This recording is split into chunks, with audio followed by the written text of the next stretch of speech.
해적선 추적기, 해적 이야기. 아서 코난 도일 단편 소설. 프랑스의 힘이 이미 모든 바다에서 격파되고 레드웨이 강바닥에서 썩고 있는 프랑스의 3층 갑판함이 프랑스 브레스트항에 정박하고 있는 것들보다 많을 때였다. 그러나 프랑스의 호위함들과 전함은 여전히 대서양에서 활약하고 있었고 프랑스의 경쟁자의 배들이 그 뒤를 바짝 쫓고 있었다. 지구의 가장 끝에 여자와 꽃의 이름을 가진 이 우아한 프랑스 배들은 서로 뒤섞이고 부딪히면서 작살 끝에서 휘날리는 4m짜리 거대한 깃발을 얻는 명예를 얻기 위해 경쟁했다. 밤사이 바람이 거셌지만 동이 트면서 약해졌고 이제 떠오르는 태양이 폭풍의 여운에 가장자리를 물들였다. 폭풍이 서쪽으로 물러나면서 긴 초록의 파도들 조각을 영원히 비추는 것 같았다. 남쪽과 북쪽으로 수평선이 평온하게 늘어서 있었고 대서양의 두 개의 바다가 만나면서 공중으로 퍼지는 물거품만이 요란하게 빛났다. 동쪽으로는 지그재그의 해안선을 가진 바위로 울퉁불퉁한 섬이 보였고 이곳저곳 흩어진 야자나무와 깃발 모양의 안개가 황량한 언덕 위를 덮고 있었다. 육중한 파도가 해안을 때리고 거기에서 꽤 멀리 떨어진 곳에는 32문의 포를 가진 영국 호위함 레다호가 떠 있었다. AP 존슨 선장이 이끄는 이 범선은 윤기 흐르는 검은 선체의 옆구리를 파도 속에서 슬며시 드러내고 에메랄드빛 계곡 사이로 잠기듯 움직이면서 돛을 느슨하게 펴고 북쪽으로 향하고 있었다. 눈처럼 하얀 위층 갑판에는 꼿꼿한 자세의 작은 몸과 갈색 얼굴을 가진 남자가 서서 망원경으로 수평선 너머를 훑고 있었다. 와튼 씨, 그가 녹슨 경첩 같은 소리로 외쳤다.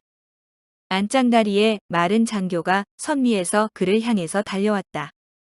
선장님, 봉인된 명령서를 개봉할 시간입니다. 와튼 씨. 갑판 사관의 수척한 얼굴 위로 호기심이 잠시 스쳐 지나갔다. 레다호는 자매함인 디도호와 함께 일주일 전 안티구아 항구를 떠나 항해 중이었다. 제독의 명령은 봉인된 봉투 안에 들어 있었다. 우리는 버려진 솜브리에로 제도에 도달한 순간 명령서를 열어보라는 지시를 받았죠. 북위 18.34도, 서경 63.28도에 있는 제도 말입니다. 강풍이 좀 잦아지면 솜브리에로 제도가 좌현 뱃머리 북동쪽으로 5km 정도 떨어져 있는 것이 보일 겁니다. 대위가 뻣뻣한 자세로 고개를 숙였다. 그와 선장은 어린 시절부터 매우 친한 친구였다. 그들은 학교를 같이 다녔고 해군에 같이 입대했고 함께 전투에 나갔고 서로의 가족과 결혼했다. 그러나 그들의 발이 선미 지휘실에 같이 머무는 한 강철 같은 복무 규율은 견고하게 유지되었다. 인간적인 측면은 고려되지 않고 상관과 하급자로서 행동했다. 존슨 선장이 주머니에서 푸른 종이를 꺼내더니 펼쳤다. 32문의 대포를 장착한 호위함, 레다와 디도호, AP. 존슨 선장과 제임스 먼로 선장은 카리브해 입구에서 이 명령서를 읽기 전까지 항해를 계속할 것. 최근 해당 지역에서 우리 측 상선을 습격한 프랑스 호위함 나글로아 48문의 대포를 장착했음을 조우할 수 있을지 확인할 것. 또한 슬래핑살 또는 헤어리어드슨이라고 불리는 해적선을 추적할 것. 그 해적선은 상당수의 영국 상선들을 습격했으며 선원들을 야만적으로 괴롭혔음. 그 배는 경량 대포를 가진 작은 범선이며 24파운드 캐러네이드 포를 선수에 장착하고 있음. 최근 솜브리에로 제도 북동쪽에서 목격된 바 있음. 제임스 몽고메리 서명. 해군 소장. 안티구아항 HMS 콜로서스 호. 그런데 우리는 방금 전 동료를 잃은 것 같군요. 존슨 선장이 말했다. 그리고 명령서를 접어서 주머니에 넣고 망원경을 들어서 수평선을 훑어보았다. 우리가 돛을 내린 후 디도호가 멀어졌어요. 디도호가 없는 상태에서 그 거대한 프랑스 전함과 마주치게 되면 큰일이겠죠. 안 그런가요, 와튼 씨? 대위가 눈썹을 찌푸리더니 미소를 지었다. 그 배는 18파운드 대포를 주로 장착하고 있고 선미에는 12파운드 포를 가지고 있죠. 선장이 말을 이었다. 그 배의 승선 인원은 400명이고 우리는 231명이고요. 선장 드밀롱은 프랑스 해군에서 가장 영리한 사람이죠. 그 배 근처에 접근해서 우리 깃발을 날릴 수만 있어도 행운이라고 생각해요. 그가 몸을 돌리더니 잠시 동안 무력함에 빠졌던 스스로를 부끄러워했다. 와튼 씨, 그가 어깨 너머로 단호한 시선을 보냈다. 사각 돛을 흔들어 올리고 서쪽으로 한 포인트 더 전진해요. 좌현의 범선이 보인다. 선수에서 소리가 들렸다. 좌현의 범선 출현. 대위가 복창했다. 선장이 선측 난간으로 뛰어 올라서 중간 돛대 덮개 옆에 올라섰다. 그 덮개는 펄럭이는 헝겊자락과 주름 잡힌 눈동자 모양의 장식이 달려 있었다. 삐쩍 마른 대위가 목을 길게 빼고 2등 항해사 스티턴에게 뭔가를 속삭였다. 그러는 사이 장교들과 수병들이 아래쪽 갑판에서 올라와서 선측 난간 근처로 몰려들었다. 그리고 열대의 태양이 야자수나무 훨씬 위로 올라간 상태였기 때문에 손을 눈 위에 대고 앞쪽을 살폈다. 낯선 범선은 강억 위의 굽은 곳 근처에 닻을 내리고 있었고 그 범선이 레다호의 포격을 받지 않고 그 지역을 벗어나는 것은 이미 불가능한 상태였다. 그대로 직진합시다, 와튼 씨. 선장이 말했다. 저 배가 우리를 지나쳐 갈 경우를 대비해서 대포의 인원을 배치해요. 함수포를 발사 위치에 배치하고 앞쪽으로 소총을 가진 병사들을 배치해요. 그 즈음 그 지역에 진입하는 영국 해군 선원들은 일상적인 평온함에 젖어서 항해했다. 그러나 몇 분 후 큰 소동이나 소음 없이 선원들이 대포 주위로 자리를 잡았고 해병대가 선수에 모여 머스켓 소총을 앞으로 겨눴다. 호위함의 제일 앞 가로대가 작은 목표를 향해 직진했다. 혹시 저것이 슬래핑살일까요, 선장님? 의심의 여지가 없다고 봐요, 와튼 씨. 저쪽에서는 우리를 보지 못한 것 같군요. 돛대를 잇는 밧줄들을 모두 자르고 파도에 휩쓸려 다니는 것 같습니다. 그 범선이 자신의 움직임을 스스로 통제하기 위해 노력 중이라는 것이 분명했다. 이리저리 기운 헝겊들이 위아래로 펄럭였고 모든 선원들이 밧줄과 장비에 매달려 미친 사람들처럼 움직이고 있었다. 그 배는 자신에게 접근하고 있는 호위함을 스쳐 지나가려는 시도조차 하지 못했다. 강어 위쪽으로 진입하려는 것 같았다. 선장이 손을 마주 비볐다. 얕은 물 쪽으로 움직이고 있군요, 와튼 씨. 움직임을 중지시켜야 돼요. 저 배가 작고 빈약한 배지만 지금 우리에게 소형의 세로 돛배가 있었으면 좋겠다는 생각도 드는군요. 선상 반란이었겠군요, 선장님. 그렇군요. 그렇습니다, 선장님. 마닐라에서 더러운 일이 저 배에서 벌어진 것에 대해서 들은 적이 있어요. 선장과 2명의 고급 선원이 살해당했죠. 이 허드슨, 아니 헤어리 허드슨이라는 친구가 선상 반란을 주도했죠. 그는 런던 출신인데 걸어 다니는 악마라고 불리죠. 그렇다면 그 사람이 다음에 걷게 되는 곳은 사형대위가 될 겁니다, 와튼 씨. 상당히 많은 선원이 탄 것 같군요. 저쪽 배에 20명만 선원이 적게 있었으면 일이 쉬웠을 텐데요. 두 장교 모두 각자 망원경을 들고 범선을 바라보고 있었다. 갑자기 대위가 이를 드러내며 미소를 지었고 선장의 얼굴이 붉게 변했다. 뒤쪽 난간에 헤어리 허드슨이 있군요, 선장님. 작고 더러운 악당 놈이군요. 우리가 자신을 처리하기 전에 뭔가 지저분한 속임수를 쓰려는 것 같아요. 사정거리가 긴 18파운드 포로 저기까지 닿을 수 있을까요? 2포인트 정도만 더 접근하면요, 선장님. 그들이 대화를 나누는 사이 범선이 흔들렸다. 그리고 그 배가 옆으로 도는 사이 아래쪽 갑판에서 검은 연기가 피어올랐다. 포탄이 떨어진 곳이 호위함까지의 거리 절반도 미치지 못한 것으로 봐서 그것은 일종의 허세였다. 그리고 경쾌하게 회전하더니 그 배가 다시 바람을 탔다. 그리고 날카롭게 방향을 선회하면서 구불거리는 수로 속으로 재빨리 들어갔다. 물이 급하게 얕아지고 있습니다, 선장님. 2등 항해사가 외쳤다. 해도에 의하면 이곳 깊이는 12m입니다. 관측에 의하면 8m입니다, 선장님. 이 지점을 통과하고 나면 얼마나 얕은지 직접 알 수 있겠죠. 아, 배를 바람이 불어오는 쪽으로 하고 정지해요. 이제 마음대로 처리할 수 있겠군요. 이제 호위함은 강처럼 생긴 강어귀 앞쪽으로 들어갔고 바다가 거의 보이지 않았다. 호위함이 굽은 강을 따라가자 양쪽 강변이 1리그 정도 앞에서 서로 합쳐지는 듯 보였다. 그렇게 강변이 합쳐지는 듯 보이는 지점에 그 범선이 옆구리를 추적자 쪽으로 돌려놓은 채 정지해 있었다. 그 배의 중간 돛대 위로 검은색 깃발이 나부꼈다. 잠시 사라졌던 삐쩍 마른 대위가 2개의 권총과 커틀러스 단검을 옆에 차고 지휘대 위로 다시 나타났다. 그리고 호기심 어린 눈빛으로 범선의 깃발을 살폈다. 저게 해적 깃발인가요? 그가 물었다. 하지만 선장은 분노하고 있었다. 내가 저 친구를 끝장내기 전에 자신들의 부하 옆에 목을 매달 수도 있겠군요. 그가 말했다. 어떤 보트가 필요하겠습니까? 와튼 씨. 대형 론치 보트와 소형 보트면 될 것 같군요. 4척을 내려요. 그리고 바로 발진시킬 준비를 해요. 그리고 지금 즉시 선원들에게 신호를 보내요. 내가 여기에서 사정거리가 긴 18파운드 포로 지원하겠어요. 밧줄이 신속하게 풀리고 고정쇠가 해체되자 4척의 보트가 물보라를 튀면서 수면에 안착했다. 보트의 선원들이 보트 위에 빽빽하게 올라탔다. 가벼운 무장의 선원들과 완고한 해병들, 웃음을 터뜨리고 있는 장교 후보생들이 올라탔고 각 보트마다 고급 장교들이 교장 선생님처럼 엄격한 얼굴을 하고 탑승했다. 선장은 나침반함에 팔뚝을 기대고 여전히 멀리 있는 범선을 관찰하고 있었다.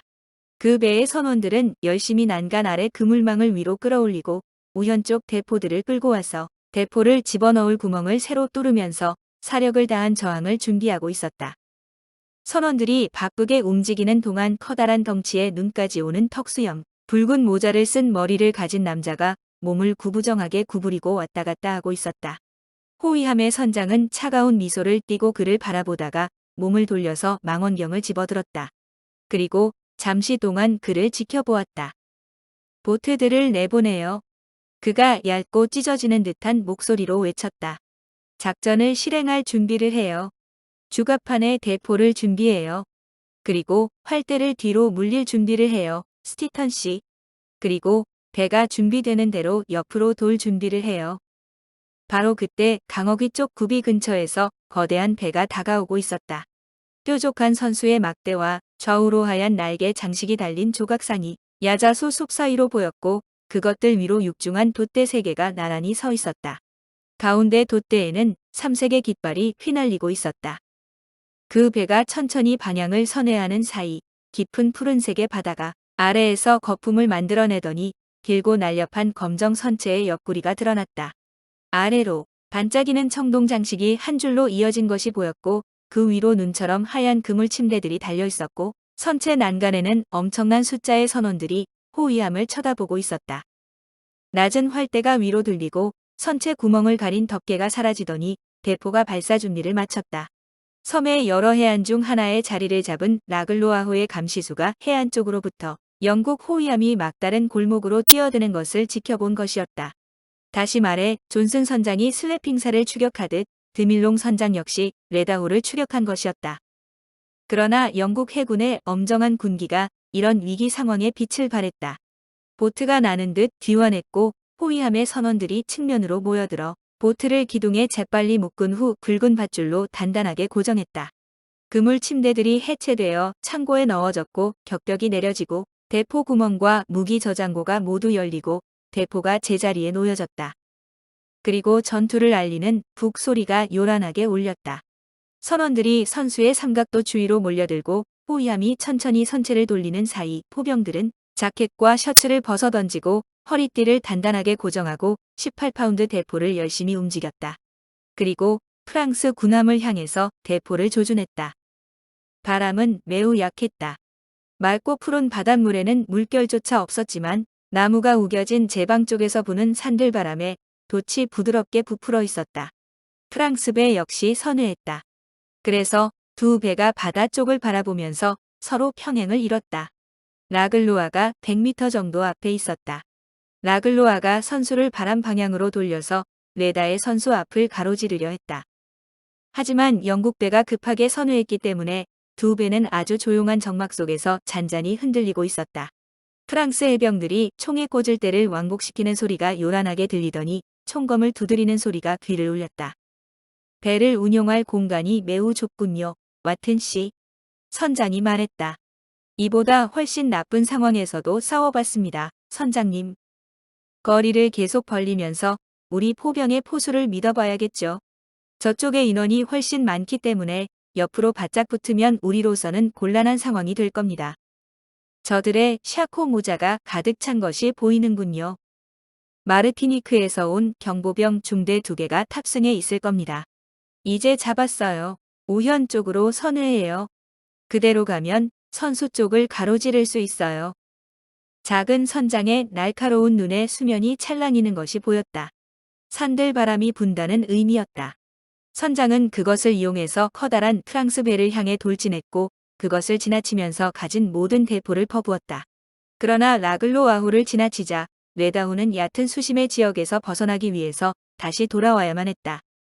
그 움직임으로 인해서 그들은 프랑스 배의 우현 쪽에 위치하게 되었고 작고 날렵한 영국 호위함은 거대한 프랑스 전함의 활짝 열린 대포 구멍 사이로 일제히 뿜어져 나온 포화 속에 놓였다. 잠시 후 선원들이 갑판 위로 몰려들어 제일 위 돛들과 가로돛을 고정시켰고 라글로아의 선미를 지나치면서 다시 한번 사격을 퍼부었다. 그렇지만 프랑스 선장은 자신의 배의 머리를 선회시켰고 두 척의 배는 권총 사거리를 띄운 채 나란히 서게 되었다. 서로를 향해서 일제 사격이 퍼부어졌다. 그 모든 상황이 정확히 기록되었다면 가장 잔인한 결투의 기록보다 더 많은 피 얼룩이 새겨질 사격이었다. 뜨거운 열대의 공기 속에서 산들바람조차 거의 없는 공기 속에서 두 척의 배 주위로 두꺼운 연기의 장벽이 만들어졌다. 그 사이로 가장 높은 돛대만이 겨우 보일 정도였다. 어둠 속에서 날름거리는 불꽃만이 보였다. 대포의 포구가 닦이고 포탄이 넣어진 후 두꺼운 연기의 벽을 향해서 발사되었다. 선미와 선수 갑판에 서 있던 해병들이 두 줄의 붉은 선을 형성한 채 총알을 상대 쪽으로 퍼부었다. 하지만 그들 자신조차 얼마나 많은 피해를 입고 있는지 알 수 없었다.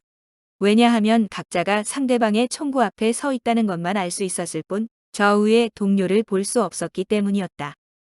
하지만 대포의 굉음 너머로 날카로운 발사음이 울렸고 두꺼운 나무 판자들이 부서지는 소리가 들렸다. 때때로 돛대의 두꺼운 목재나 강철 덩이가 갑판 위로 떨어지는 육중한 소리가 섞여들었다. 장교들이 소총수들의 앞으로 왔다 갔다 하면서 명령을 외쳤다. 존슨 선장이 모자를 흔들어서 앞에 연기를 거둔 다음 흥분한 눈빛으로 상황을 살폈다. 대단하군, 친구. 그가 옆에 서 있는 대위를 향해서 외쳤다. 그러다가 갑자기 자신의 실수를 깨달았다. 피해 상황이 어떤가요, 와튼 씨? 주 돛대와 활대가 파괴되었습니다, 선장님. 깃발은 어디 갔습니까? 배 밖으로 날아갔습니다. 우리가 완파되었다고 생각할 겁니다. 보트에 달린 소형 깃발을 떼어 중간 돛대 위로 올려 걸어요. 알겠습니다, 선장님. 한 차례 사격이 퍼부어졌고 그들 사이에 있던 나침반 함이 산산조각났다. 잠시 후 2명의 해병이 쓰러지더니 피에 젖어 떨리는 고깃덩어리로 변했다. 몇 분 후 연기가 올라왔고 영국 배의 선장은 상대방의 육중한 금속 장비가 끔찍한 효과를 발휘하는 광경을 볼 수 있었다. 레다 역시 산산조각이 된 난파선이 되었다. 갑판에는 시체가 즐비했고 몇 개의 대포 구멍 사이 격벽이 무너져 하나로 합쳐졌고 18파운드 대포 하나가 뒤로 던져져 포구를 하늘 쪽으로 향하고 있었다. 해병들의 줄 하나가 여전히 대열을 유지한 채 총알을 장전하고 발사했다. 하지만 절반이 넘는 소총들은 침묵을 지켰고 선원들의 시체 더미가 해병들 주위에 널브러져 있었다. 우리 배에 탑승하는 자식들을 격퇴할 준비를 하라. 선장이 외쳤다. 커틀러스를 준비해, 칼을 들라고. 와튼이 포효했다. 적군이 배에 닿기 전까지는 소총을 들고 있어. 해병대 소위가 외쳤다. 거대한 프랑스 병사들의 무리가 연기를 뚫고 터져나왔다. 침입자들이 든 커틀러스 칼이 그들의 옆구리와 몸에서 흔들거렸다. 최후의 일제 사격이 좌현에서 터져나온 후 레다의 주 돛대가 꺾이면서 갑판 위에서 몇 미터 위로 쓰러지고 허공에서 잠시 멈췄다가 좌현 쪽 대포들을 덮쳤다. 그 때문에 전체 포대가 기능을 상실했다. 잠시 후 두 척의 배가 서로 충돌했다. 라글로아호의 좌현 활대와 다치 레다호의 우현 쪽을 덮치고 중간 돛대를 묶은 사슬에 부딪혔다. 함성 소리와 함께 검은 제복의 병사들 무리가 천천히 걸으면서 도약을 준비했다. 하지만 그들의 발은 결코 피에 젖은 갑판을 딛지 못했다. 어딘가로부터 제대로 겨냥된 총알 세례가 쏟아졌고 계속해서 이어졌다. 머스켓에 총검을 꽂거나 커틀러스를 들고 적군의 난입을 기다리던 영국 해병과 선원들은 검은 형체들이 점점 사라지면서 물러나는 모습을 놀란 눈으로 지켜봤다. 동시에 프랑스 배의 선미 쪽이 굉음을 내면서 폭발했다. 잔해를 치워라. 선장이 포효했다. 도대체 누가 포를 쏘고 있는 거야? 대포를 정리해. 대위가 숨을 헐떡이면서 외쳤다. 아직 끝난 것이 아니다. 갑판 위에 나뒹구는 잔해들이 거칠게 치워졌다. 마침내 하나의 대포가 다시 제자리에 놓이고 연달아 다른 대포들이 다시 기능하기 시작했다. 프랑스 배의 닻이 끊기고 레다호는 죽음의 포옹에서 벗어나 자유롭게 되었다. 갑자기 라글로아 호의 헝겊과 돛들이 휘말려 올라갔다. 수백 명의 영국 병사들이 함성을 질렀다. 도망간다. 도망가고 있어. 도망간다고. 그리고 그것은 사실이었다. 프랑스 배는 사격을 멈추고 제대로 남은 돛을 모두 올리는 것에 집중하고 있었다. 하지만 환호성을 내지르고 있는 수백 명이 모든 공을 세운 것은 아니었다. 연기가 사라지자 그 이유를 보는 것이 어렵지 않았다. 전투를 벌이는 동안 두 척의 배는 강어귀에서 밀려나 바다 쪽으로 5km 이상 빠져나온 상태였다. 그리고 레다호의 동료함 디도호가 돛을 활짝 펴고 대포 소리를 내면서 접근 중이었다. 드밀롱 선장은 그날 할 일을 모두 마쳤고 이제 라글로아호는 북쪽을 향해서 서둘러 물러나는 중이었다. 디도호가 가로돛을 휘날리면서 급하게 움직이는 중이었고 함수포를 앞으로 겨냥한 채 적의 배를 추격 중이었다. 잠시 후 두 척의 배가 시야에서 사라졌다. 하지만 주 돛대가 넘어지고 선체 난간이 산산조각이 나고 중간 돛대가 부서진 레다호는 외로이 수면 위에 떠 있었다. 그 배의 돛은 거지의 깔개처럼 너덜거렸고 수백 명이 넘는 선원이 죽거나 다쳤다. 그 배 옆으로 커다란 잔해물 하나가 파도 속에서 흘러다니고 있었다. 그것은 소형 범선의 선미 부분의 큰 목재였는데 그 한가운데 검은 바탕에 흰 글씨가 쓰여 있었다. 슬래핑살이라는 글자였다. 세상에나, 저 범선 덕분에 우리가 산 거야. 와튼 씨가 외쳤다. 헤어리 허드슨이 자기 배를 프랑스 배와 우리 사이로 끌고 와서 일제 사격을 우리 대신 맞았군요. 키가 작은 선장이 뒤로 돌더니 갑판 위를 왔다 갔다 했다. 그의 선원들은 이미 총알 구멍을 메우고 밧줄을 정비하고 부서진 돛대를 수리하고 있었다. 선장이 제자리로 돌아왔을 때 대위는 선장의 눈빛과 입술에서 부드러운 기운이 흐르는 것을 볼 수 있었다. 모두 사라졌나요? 모두요. 그들은 배와 함께 가라앉았습니다. 두 명의 장교가 악명 높은 이름을 내려다보는 사이 해적선의 목재들이 빛을 잃은 물 위로 흘러다녔다. 검은 형체 하나가 쪼개진 활대와 밧줄 뭉치 사이로 왔다 갔다 했다. 그것은 띠껴진 깃발이었고 그 옆으로 진홍색 모자가 떠다녔다. 그 친구는 악당이었지만 영국인이었군요. 마침내 선장이 입을 뗐다. 개처럼 살았지만 사람처럼 죽었다고 기록될 겁니다. 해적선 추적기 해적 이야기. 아서 코난 도일 지음. 위즈덤 커넥트 편엠.